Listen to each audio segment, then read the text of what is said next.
का फल चलता है, अकौड़े का फूल जो किसी के काम में ना वो भगवान शिव ले रहे।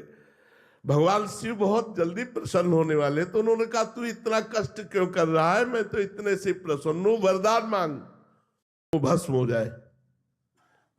भगवान शिव ने ऑर्डर दानी होगा तथास्तु।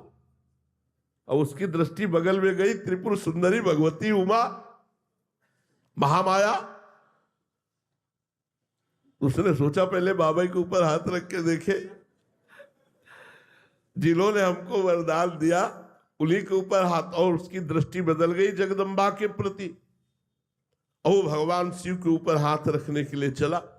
भगवान शिव भागे, अपने ही वरदान से आप भागे। अब वो पीछे वृकासुर लगा जिसे भस्मासुर कहते हैं, और आगे भगवान शंकर ने कहा ये मायावी है, पिंड तो छोड़ेगा नहीं, चाहे जिस लोक में भाग के जाए। तो अब भगवान श्री कृष्ण को पुकारा कि यार अब इस समस्या में तुम ही समाधान करो, नहीं तो हम फंस गए। भगवान एक ब्रह्मचारी का वेश धारण करके बीच में एकदम आ गए और कहा नमस्कार वृकासुर जी, नमस्कार। इतने प्रेम से नमस्कार कहा कि वो रुक गया। कहा भाई आप कहां दौड़ रहे हैं? बोले शंकर जी के। इनके पीछे क्यों? बोले बात यह कि इन्होंने वरदान दिया है हमको कि जिसके ऊपर हाथ रख दे वो भस्म हो जाएगा, तो मैं इनके ऊपर हाथ रख कर इनको भस्म करके पार्वती को ले लेना चाहता हूं। अरे बोले यार दक्ष ने श्राप दे दिया है, इनके पास कोई सामर्थ्य नहीं, हाथ रख के देखो अपने ऊपर, अगर झूठ निकले ना दोनों मिलकर जेब रखा बस हो गए। चतुर खिलाड़ी भगवान श्री कृष्ण चंद्रजू ने एक सेकेंड में समस्या का समाधान कर दिया। उसने जो भी ऐसे हाथ रखा वो भस्म हो गया। भगवान शंकर को जाकर के भगवान श्री कृष्ण ने प्रणाम किया, भगवान शिव ने श्री कृष्ण को प्रणाम किया, और भगवान श्री कृष्ण ने कहा जगत गुरु थोड़ा सोच समझ के वरदान दिया करो, ऐसी समस्या में फंस जाते हो। दोनों एक दूसरे को इष्ट मानते हैं। देखो भगवान श्री राम रामेश्वर की स्थापना करके पूजन करते हैं, तो महावीर हनुमान का रूप धारण करके भगवान शंकर 11वें रुद्र का अवतार हनुमान जी राम जी की चरण सेवा करते हैं।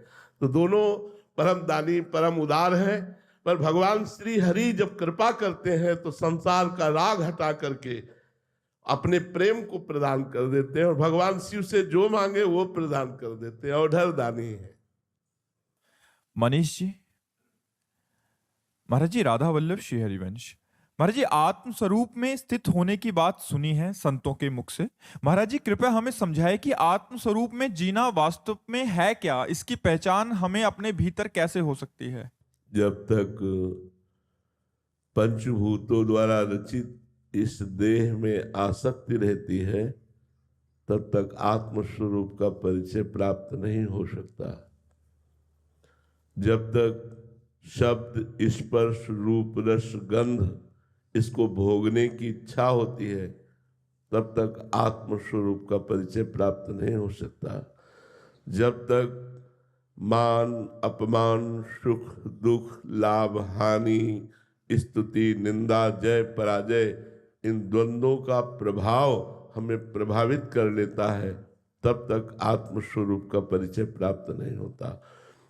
आत्म स्वरूप का परिचय सदगुरु की शरण में होकर उनके द्वारा बताई हुई साधना से जब हमें संपूर्ण लोकों से वैराग्य हो जाता है तब आत्म स्वरूप हमारा स्वरूप है, किसी और का स्वरूप नहीं है।